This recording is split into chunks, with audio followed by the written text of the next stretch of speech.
हाय, मैं हूँ Ron canter और आप देख रहे हैं out of Zion God TV पर। और आज हम 4 मिनट या उससे भी कम समय में संसार के अंत के बारे में बात करेंगे, क्योंकि हम इंतजार करते हैं कि यीशुआ मसीहा यीशु आखिर कब लौटेगा। अब हम यजेकेल के 38 और 39 अध्याय में पढ़ते हैं कि एक बड़ा युद्ध होगा गोग और मगोग में। आपने पढ़ा होगा। मेरा मानना है कि उस युद्ध के बाद पृथ्वी के अंतिम 7 वर्ष प्रारंभ होंगे, क्योंकि लिखा है उस युद्ध के बाद जब परमेश्वर इजराइल को जीत देगा और वो सभी हथियारों को आग लगा देंगे अगले 7 वर्षों तक। अब हो सकता है उस समय नई सोच के साथ कोई नया लीडर आए जिसके पास बड़ी योजनाएं हो, क्योंकि वो यहूदी लोगों के साथ एक वाचा बांधेगा और उन हारे हुए अरब देशों के लोगों के साथ भी, और वो एक आपसी सहमति के बाद मंदिर को फिर से बनाएंगे ठीक मेरे पीछे, जहाँ अभी मुसलमानों की मस्जिद है, और होम बलि फिर से वहाँ चढ़ाई जाना शुरू होगी। परंतु 3.5 वर्षों के बाद एक नई बात शुरू हो जाएगी। वो दुष्ट जिसे हम मसीह विरोधी कहते हैं, प्रकाशित वाक्य 13 वाला, जिसके सिर पर प्राणघातक घाव होगा।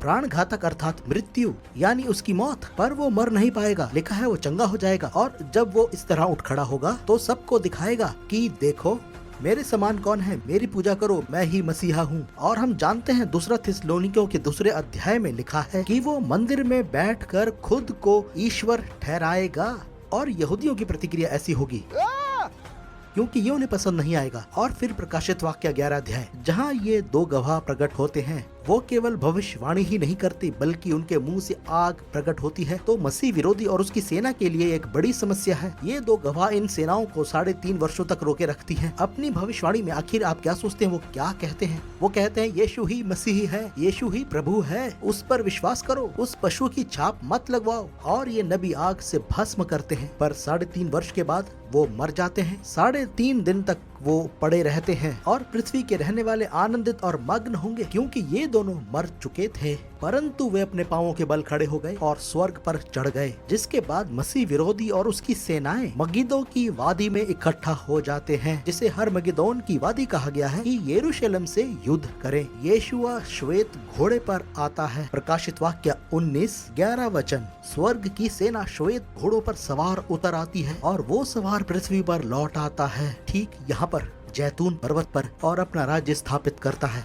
तो दोस्तों, ये था अंतिम समय का विवरण 4 मिनट या उससे कम समय में।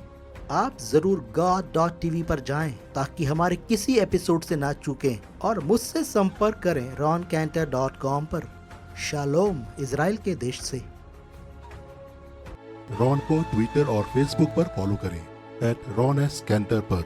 रॉन और उनकी सेवकाई या गॉड टीवी या आउट ऑफ ज़ायन कार्यक्रम के बारे में और जानकारी के लिए या इन कार्यक्रमों को दोबारा देखने के लिए God.tv/Zayin पर जाएं।